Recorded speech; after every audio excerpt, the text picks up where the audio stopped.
تقوی میں ہم کہاں کھڑے ہیں یہ ہمارا بزنس بتاتا ہے. کسی کے تقوی کو ناپنا ہونا، معاف کیجئے، صرف مسجد کی نماز کو نہیں دیکھنا. آدمی کے تقوی کی اصل پہچان ہوتی ہے اسے جا کے مارکیٹ میں دیکھنا، مارکیٹ میں اس کے بارے میں پوچھنا.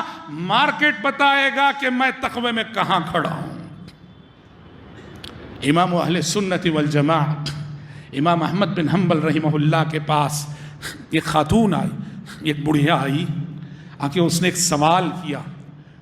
میں کہہ رہا ہوں کہ بزنس ہمارے تقوی کا آئینہ دار ہوتا ہے. خاتون نے آ کے امام اہل سنت والجماعت سے سوال کیا، کہا اے امام اہل سنت، ایک سوال مجھے آپ سے کرنا ہے. کہا کیا سوال ہے؟ کہا میں کپڑا بنتی ہوں اور رات کی تاریکی میں بنتی ہوں. چراغ جلا کر چراغ کی روشنی میں کپڑا بن رہی ہوتی ہوں.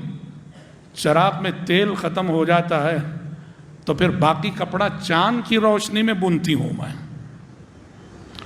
سوال یہ ہے، جب میں یہ کپڑا جس کے بعض حصے کو میں نے چراغ کی روشنی میں بنا ہے اور بعض حصے کو چاند کی روشنی میں بنا ہے، کل جب میں اس کپڑے کو بیچوں گی تو کیا خریدنے والے کو یہ بتانا ضروری ہے کہ کتنا کپڑا میں نے چاند کی روشنی میں بنا ہے اور کتنا کپڑا میں نے چراغ کی روشنی میں بنا ہے؟ امام احمد بن حنبل رحمہ اللہ نے جواب دینے کے بجائے کہا کہ مائی پہلے یہ تو بتاؤ کون ہو تم، کس گھرانے سے تمہارا تعلق ہے؟ خاتون بڑھیا نے کہا میں بشر الحافی کی بہن ہوں. بشر الحافی خیر القرون کی ایک عظیم شخصیت، نیک، صالح، متقی، خدا ترس، اللہ کے ولی. کہا میں بشر الحافی کی بہن ہوں. امام احمد بن حنبل رحمہ اللہ نے کہا اے بشر الحافی کے گھر والوں، یہ تمہیں لوگوں کے تقوی کا معیار ہو سکتا ہے کہ اللہ کے دین کے سلسلے میں، بزنس کے سلسلے میں بھی اللہ سے اتنا ڈر رہے ہو، اتنی امانت داری کا ثبوت دینا چاہتے ہو، اتنی ایمانداری کا ثبوت دینا چاہتے ہو کہ خریدار کو یہ بھی بتانا چاہتے ہو کہ کون سا کپڑا کتنا چراغ کی روشنی میں ہو، کتنا چاند کی روشنی میں. بزنس انسان کے تقوی کا آئینہ دار ہوتا، اور جہاں بزنس سے انسان کا تقوی معلوم ہوتا ہے، بزنس انسان کے اخلاق کو بھی متعین کرتا ہے. انسان اخلاق میں کہاں کھڑا ہے؟ تجارت بتاتی ہے، ہمارا کاروبار بتاتا ہے، ہمارا لین دین بتاتا ہے ہم اخلاق میں کہاں کھڑے ہیں.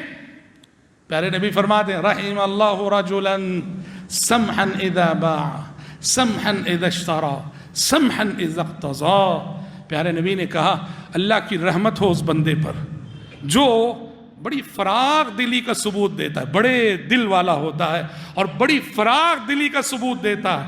کوئی چیز بیچے تب بھی، کوئی چیز خریدے تب بھی، اپنے حق کا تقاضا کرے تب بھی. کہا اللہ کی رحمت ہو ایسا کیریکٹر رکھنے والے تاجر پر، بزنس مین پر. خریدتا ہے تو بھی فراغ دلی کا ثبوت دیتا ہے سامنے والے کے ساتھ، بیچتا ہے تب بھی فراغ دلی کا ثبوت دیتا ہے سامنے والے کے ساتھ.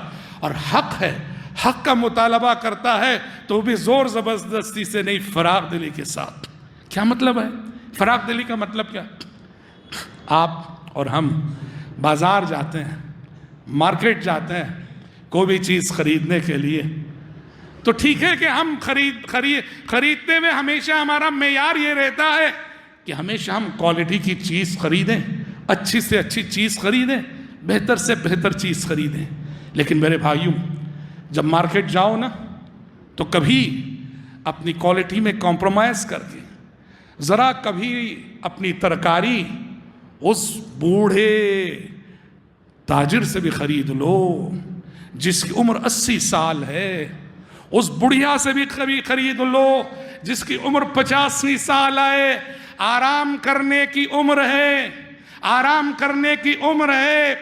اولاد دیکھ نہیں رہی ہے ان بوڑھے والدین کو، انہیں اپنا پیٹ بھرنے کے لیے خود محنت کرنا ہے.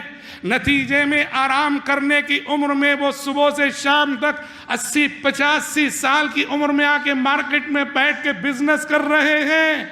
ان کے پاس اچھی کوالٹی کے ٹماٹر نہ ہوں گے، اچھی کوالٹی کے بیگن نہ ہوں گے، تمہیں چاہیے اگر انسانیت تمہارے اندر زندہ ہے اپنی کوالٹی میں کمپرومائز کرتے ہوئے روکھی سوکھی جو ترکاری اس خریدار کے پاس اس تاجر کے پاس ہے اس سے خرید لو.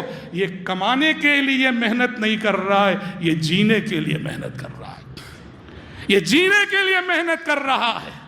اپنی کوالٹی میں کمپرومائز کر لو تم. یہی مطلب ہے اللہ کی رحمت ہو اس بندے پر جو فراغ دلی کا ثبوت دیتا ہے, بیچے تب بھی خریدے تب بھی.